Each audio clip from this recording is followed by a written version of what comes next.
Joining us right now to talk about how Disney tries to navigate its way through all of this uncertainty is Brooks Barnes, media and entertainment reporter for the New York Times, who was at Disney World over the weekend. Our own Julia Borston is with us as well. Brooks, you were on the ground. You saw it live. Would you feel comfortable sending your family? I would. I wouldn't have said that before I went. It was a little nerve-wracking driving up to the gate, but especially compared to the rest of Florida and, what I saw outside, Disney World felt sort of like a hospital. The safety protocols, at least on opening day, were rigidly enforced. Who knows how long, as it goes on, they'll have to keep that up. I read the story.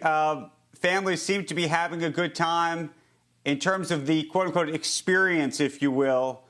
Worth it? I have a hard time understanding why you would go anywhere right now.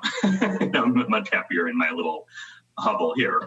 But I try not to judge the people who felt the need to go, and those hardcore Disney fans. It can be like a religion to them. I saw multiple people crying when they came in. There were entire families in Minnie ears, Mickey Mouse ears. And for them, as I listened to them, they said that, I heard people saying this was courage for them to go on. It was some sort of hope that any type of fun they would take, and that Disney was really the only. For them, Disney was the difference that they trusted.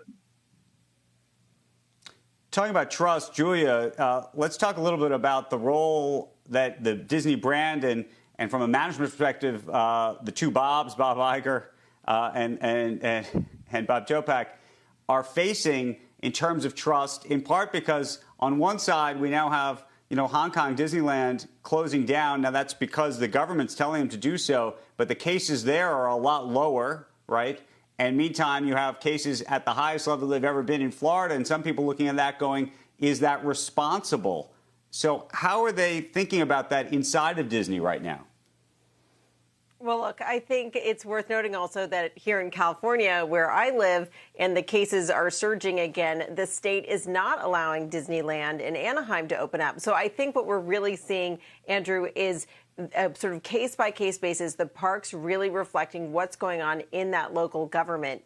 And Florida is a very different situation than California right now. And in terms of the management, I think the fact that Bob Chapek was in charge of the parks for so many years, that was his domain, that was his expertise. I think that gives him an advantage in knowing the people and knowing how to make these decisions, and in really knowing how the parks operate on the ground. So that is working to his benefit right now. But Bob Iger is certainly still involved, especially on the creative decisions, trying to decide what films should be going on Disney Plus, which ones they're going to hold for theaters, and trying to navigate those new waters as well.